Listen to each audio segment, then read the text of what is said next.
Selamat pagi teman-teman, atau selamat siang, sore, malam, kapanpun teman-teman mengakses YouTube ya. Sebelum kita mendengarkan firman Tuhan, merenungkan bersama, mari kita berdoa. Bapa yang baik, kami bersyukur untuk hari ini, kebaikan Tuhan ada beserta kami, semua anak-anak-Mu. Tolong kami agar kami dapat mengerti firman, kemudian dapat dimampukan Tuhan untuk melakukan dalam hidup kami. Hari ini kami ingin belajar untuk tidak menjadi beban, tolong kami dalam kemudahan kami untuk mengerti apa maksud dari firman Tuhan ini bagi kami sekalian. Dalam nama Yesus kami berdoa, amin. Nah, teman-teman, pembacaan kita terambil dari 1 Tesalonika ya. 1 Tesalonika 2 ayat 9 sampai 13. 9 sampai 13. Ibu bacakannya. Sebab kamu masih ingat saudara-saudara akan usaha dan jerih lelah kami, sementara kami bekerja siang malam, supaya jangan menjadi beban bagi siapapun juga di antara kamu. Kami memberitakan Injil Allah kepada kamu. Ayat 10, kamu adalah saksi. Demikian juga Allah, betapa saleh, adil, dan tak bercacatnya kami berlaku di antara kamu yang percaya. Kamu tahu betapa kami seperti bapa terhadap anak-anaknya telah menasehati kamu dan menguatkan hatimu seorang demi seorang, dan meminta dengan sangat supaya kami hidup sesuai dengan kehendak Allah yang memanggil kamu ke dalam kerajaan dan kemuliaannya. Ayat 13, dan karena itulah kami tidak putus-putusnya mengucap syukur juga kepada Allah, sebab kamu telah menerima firman Allah yang kami beritakan itu, bukan sebagai perkataan manusia, tetapi dan memang sungguh-sungguh demikian, sebagai firman Allah yang bekerja juga di dalam kamu yang percaya. Demikian jauh pembacaan firman bagi kita semua, anak-anak yang baik. Nah, teman-teman yang baik, ada dongeng di dalam bangsa kita ya. Ada dongeng yang sering didengarkan oleh anak-anak, baik anak kecil maupun remaja, bahkan orang tua pun sering mendengar dongeng ini. Nah, Ibu Iki tidak tahu apakah teman-teman pernah mendengar dongeng ini atau tidak. Tetapi dahulu kala ceritanya ya, namanya juga dongeng. Ada seekor keledai dan seekor kuda dimiliki oleh seorang tuan. Tuan mereka itu adalah tukang cuci. Nah, kalau kita sekarang ini mungkin laundry itu ya, teman-teman ya. Jadi tukang cuci ini mempunyai hewan dua yang membantu pekerjaan dia, keledai dan kuda. Satu malam di kandang, si keledai ini bilang sama kuda, sampingan mereka ya, kuda, aku capek banget nih. Ini tiap hari pekerjaanku membawa barang-barang laundryan gitu, barang-barang cucian, aku capek banget. Terus si kuda bilang, diam kamu, tidur, sudah malam. Bilang, jangan gitu dong, dengerin aku dong, katanya si keledai itu ya.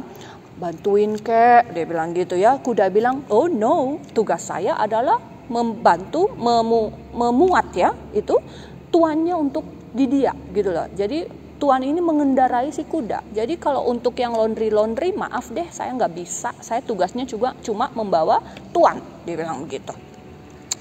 Dah tidur. Ya, tidurlah mereka. Besok paginya seperti biasa, tuan dan dua hewannya ini berangkat ya. Tuan naik di atas kuda, bawa keledai gitu. Ketok rumah pertama, tong gitu.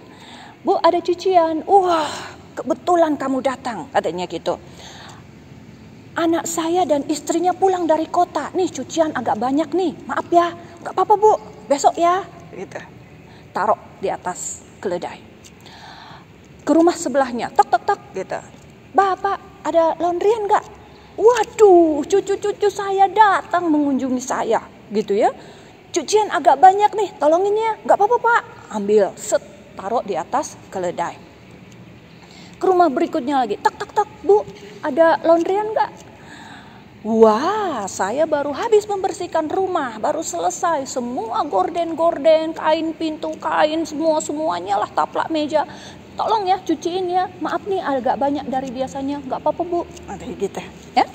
Semuanya ditaruh di atas pundak si keledai. Nah, kemudian mereka berjalan pulang, tetapi si tuan ini merasa bahwa keledai ini kok bawa barang hari ini banyak banget ya. Jadi si tuan ini agak turun dari kuda sambil pegang keledai, sambil pegang kuda. Jadi dia kayak mau ada untuk si keledai itu ya, teman-temannya. Kasihan banget nih, tiba-tiba roboh gitu ya. Terus si kuda berarti nggak ada beban, jalan-jalan gitu. Panas banget, terus si tuannya ini bilang istirahat dulu deh bentar gitu. Istirahat bentar, si tuan tertidur. Waktu tuan tertidur di bawah pohon, keledai sama kuda ngobrol gitu. Kuda bantuin aku dong, beban aku berat banget, tuan juga nggak naik ke kamu kan, tolongin dong. Dia bilang, oh maaf, tugas saya pokoknya cuman bawain tuan, bukan barang-barang. Akhirnya si keledai ini capek, akhirnya apa teman-teman, roboh dia benar-benar. Setelah itu si tuan bangun dan melihat keadaan keledai. Aduh temanku keledai, maaf aku sudah kasih beban berat banget sama kamu ini, aku tidak sadar. Dia cepat-cepat kasih minum dia dan lain sebagainya. Terus dia pindahkan separuh bebannya kepada kuda. Akhirnya si keledai sadar, minum, kemudian mereka jalan pulang ke rumah. Seperti itu. Nah teman-teman, banyak pesan moral yang bisa diambil dari dongeng ini. Nah, menyangkut firman Tuhan hari ini, teman-teman. Tema yang akan kita bicarakan yaitu tentang jangan menjadi beban. Teman-teman sadar nggak? Banyak loh di antara kita sebagai orang-orang muda bertindak seperti kuda, gitu ya. Jadi kuda itu kan kuat, tegar. Kalau kita ini ya analogikannya teman-teman dengan kita ya, orang-orang muda kuat lagi seger-segernya seperti itu. Nah sedangkan keledai kalau kita mau analogikan itu mungkin seperti siapa ya, orang tua kita mungkin yang ada di rumah gitu ya teman-teman. Kenapa bisa begitu ya analoginya ya? Coba deh kita bayangkan sebentar, membayangkan kita anak-anak muda gitu mau apa-apa orang tua gitu ya, anak-anak remaja apa-apa orang tua, bensin orang tua, paket data orang tua, pasangin wifi orang tua, ngebakso orang tua, nongkrong di kafe orang tua dan lain sebagainya ya. Ngedetin temennya orang tua, maaf ya, ngedetin, saya tidak pakai kata pacaran tetapi lebih ngedate gitu ya, ya nongkrong lah sama teman-temannya seperti itu, masih orang tua juga, ya toh. Nah itu yang kenapa kemudian saya bilang ya kira-kira demikian. Sedangkan orang tua kita teman-teman, apalagi dalam keadaan yang seperti ini ya, dia teman-teman tuh tinggal di rumah ya. Pagi-pagi anak saya harus makan apa gitu ya, siang nanti makan apa, malam nanti makan apa. Walaupun di rumah kebutuhan tentang uang dan lain sebagainya itu juga terus berjalan gitu ya.